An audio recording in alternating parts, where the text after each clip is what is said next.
What is going on, guys? I'm Tyler, this is TLC Automotive, and this is the truck. What we're going to be working on today is getting the entire dash component out from the truck.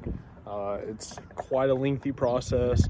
I got some tools from the shop, I brought them with me, so there's no reason why we couldn't get this done today. Now the job application's calling for about a 2-hour pull, so it's going to be pretty lengthy. We've got all kinds of sorts of bolts and screws holding this thing in, but there's actually nothing much really left of the dash.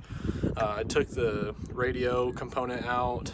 I also took the glove box out, which wasn't really in there, it was actually just sitting there.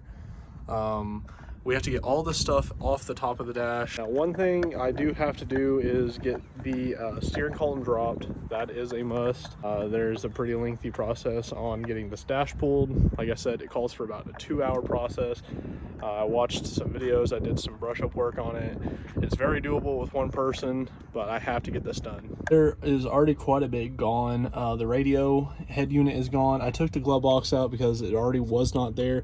The next step would be to get this vent out and then to get the ashtray out. This vent right here is held in by two 7mm screws and then two locking tabs on the top and bottom on the right hand side. So let's go ahead and get those out real quick.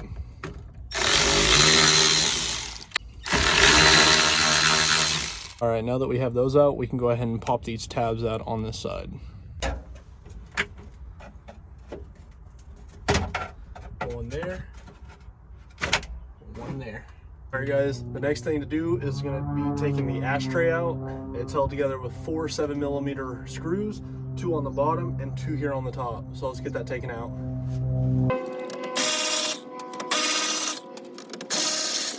One screw is already gone, so that means there was only 3 holding in its place.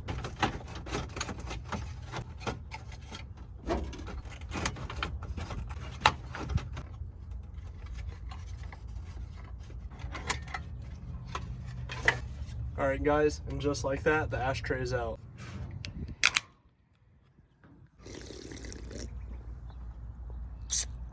Now that we have that taken care of, there is a plastic piece that I have already went ahead and removed. It is like a trim piece that goes around this cap and butts up to your cluster. I went ahead and took mine out. It was broke and cracked, so it literally just popped out of place. But it is held in by 4 T20 screws. One here, one there, and one about right here. And then you have your light switch and then your interior light. You want to go ahead and disconnect those two, and then that bezel will actually be able to be free and come out. Now after that, what we're going to do is we're going to go ahead and take out my passenger vent tube, and it's literally held in by one 7mm screw. So let's go ahead and grab that as well. All right, I do apologize, my camera died. There was actually 2 7mm retaining screws holding that AC tube in. There was one there, and then one right there for the vent.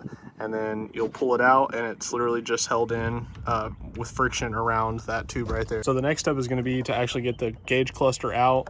Following the gauge cluster, you also have to take the cab climate control unit out, and then where there was a factory radio, somebody had actually stuck in a extra storage unit above that. So in order to take this out, you have to take this out with it, but in the process you can actually start taking out the 7mm bolts. So in the process of taking your cluster out, you'll have to be taking this out as well. This is all held in with 7mm screws all along the base of both clusters. So let's go ahead and start getting those out, and then after they're out, I'll show you guys the locations of where all the screws are.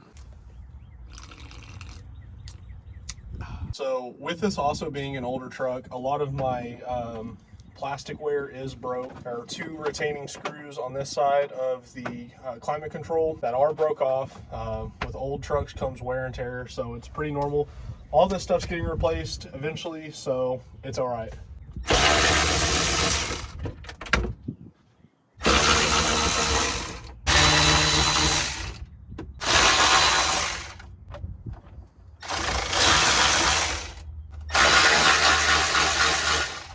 So with all the retaining screws out, we should be able to go ahead and slide off the climate control unit. It's held in with a harness, so take a flathead and go ahead and disconnect the connection. There we go. Got it out, broke the clip in the process. that's all right. It's actually not all right. This is a very old truck. You probably need to take a little bit more time getting these clips undone. Thankfully, they do sell the male to female inlets, the housings on the internet, or you can even get them at your local parts house. So we're still in good shape. Okay, with the cluster out of the way, you guys can see where all the screw locations were for the cluster itself, holding it into place.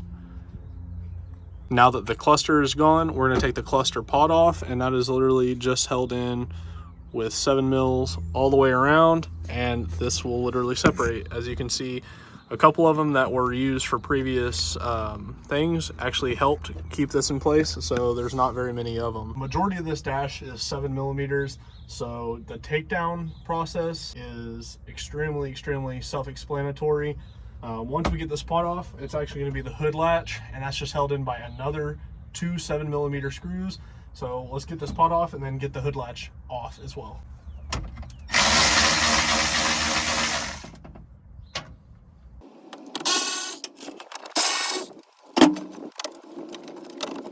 So for some reason, my pod has 2 what looks like Torx T20s in it, so let's go ahead and get those off. I'm pretty sure that's from the plastic trim piece. These 2 snapped off a long time ago, so I'm going to assume that that is also a benefactor that helps keep this pod on. So let's go ahead and switch to a T20 bit and get those out.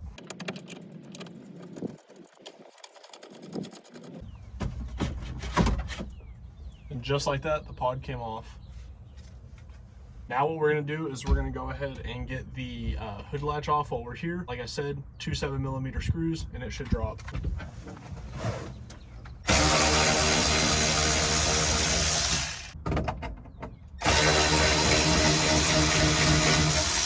These 7 mils are a little bit longer, so I have some plastic bags I'm going to label things for, just so I don't get my hardware mixed up. These will have their separate bags because, opposed to the normal 7mm screw, they are indefinitely longer, so make sure to keep your stuff labeled. All right, now to my knowledge, I believe with most of our hardware taken out, we can actually go ahead and clear off the top of the dash, because the next step is actually the removal of the dash itself. So let's go ahead and get all this stuff cleaned up, and we should be able to pull this dash out. Okay, so with my dash being old and most of it is gone already, there is a number of 7mm screws that are holding the rest of this dash in. I believe there's 5 along the top here. There's gonna be 1 here on each side by the speaker, and then there are gonna be a number of them running along the bottom of the dash, and then I believe a couple 13 mils on each side.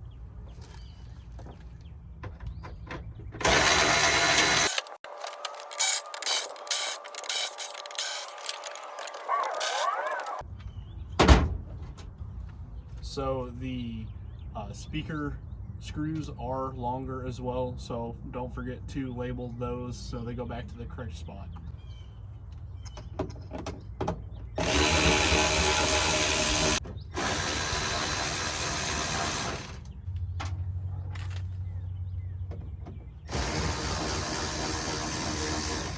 So everything that I just pulled out of the top is actually the same length, so go ahead and label the top 7mm to themselves, and the bottom ones match everything else except for the ones that we pulled out from the hood latch.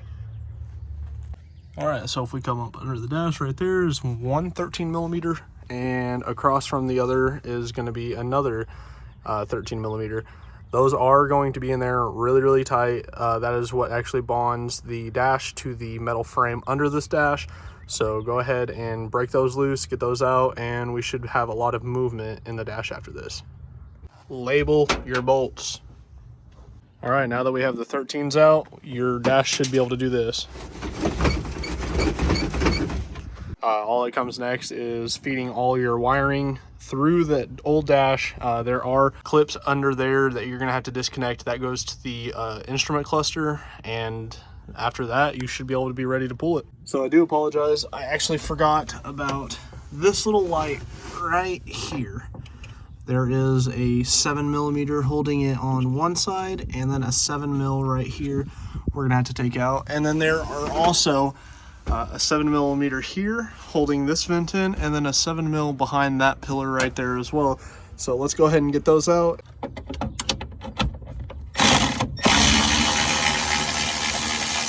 right, now that we have those out, we're gonna go ahead and step away from the Milwaukee and go with a smaller ratchet and socket, because this one is a little harder to get to. You just gotta feel around for it until you find it. Right there. And go ahead and start taking it off.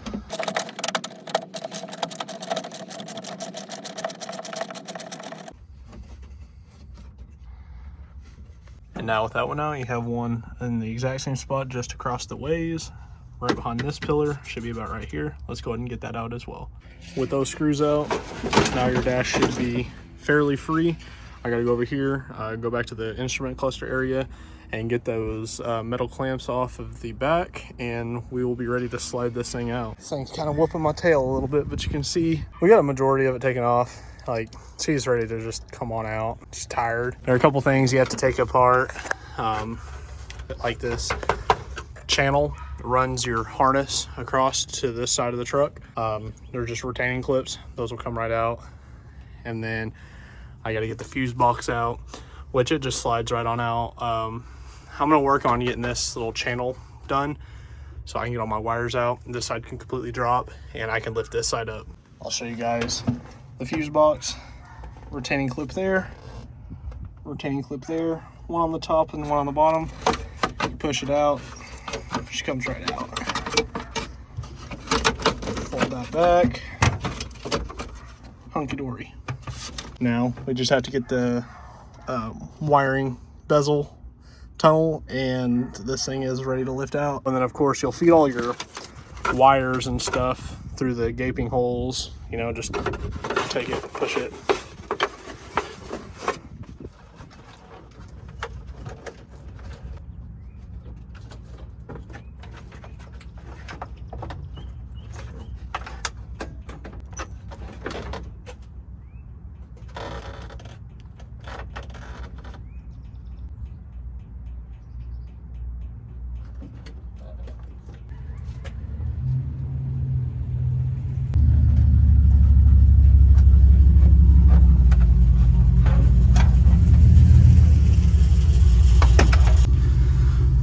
Now that everything's disconnected over there, can't forget about this wiring harness tunnel for the speakers and whatnot.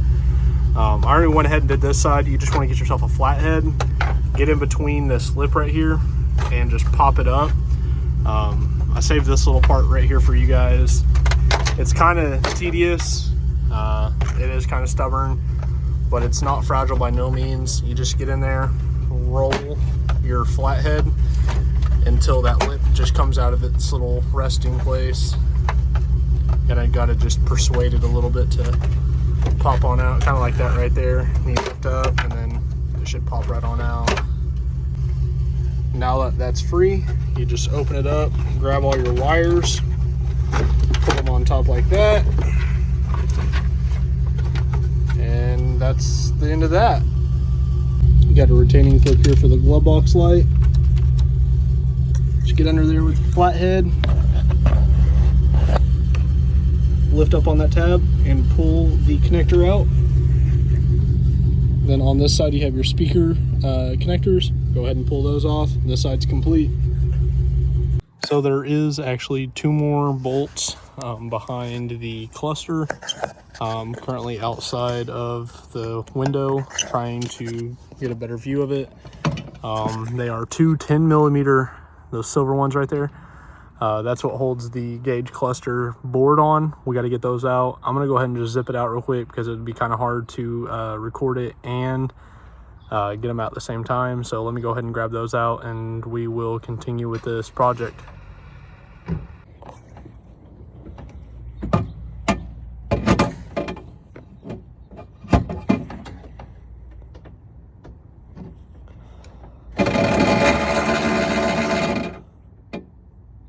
Everybody wants to make fun of the extension.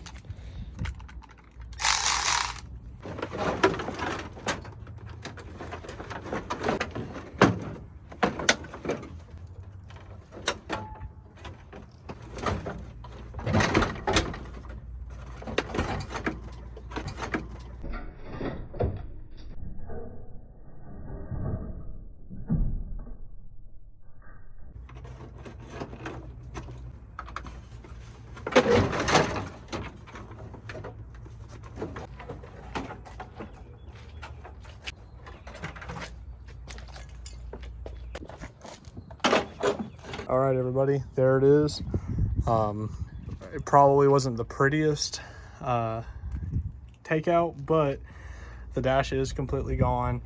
Whoever owned this truck before me wired in a bunch of stuff like the Viper alarm system and all that kinds of trash. So now I'm gonna have to brush up on my work. I'm gonna have to learn the wiring harness layout for this truck and eventually put everything back the way it needs to be. But here it is. I've made a complete mess. I've completely destroyed my flooring. I have chipped it up to no extent. So yeah. But thank you everybody for tuning into this video. For a lot of people, it's not quite the exciting part as to working on stuff, but this is the very, very start of this project. So taking old things out comes first before putting new things in. That being said, I'll give you guys one quick close up to the mess that I have to now deal with. And then after that, we'll go ahead and call this a video because I've already been out here working on this for about 3 hours now. I'm tired, it's slightly getting warmer, and I'm hungry. So that means lunchtime.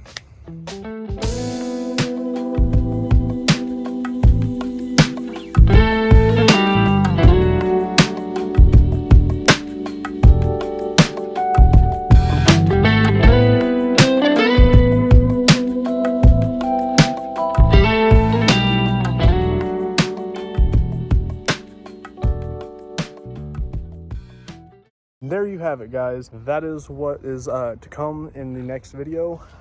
Getting that wiring harness completely untangled, get it remapped, get it labeled properly, get the wires that are cut and spliced, we'll get those pulled out, we'll get brand new wires put in. That's all to come here on TLC Automotive. I'm Tyler, thanks for stopping by. And if you're new to the channel, comment, like, and subscribe, and don't forget to ring this notification bell right here. Please, seriously, it'll help us here on the channel. But anyways, thanks guys, and I appreciate it, and we'll see you next time. Peace.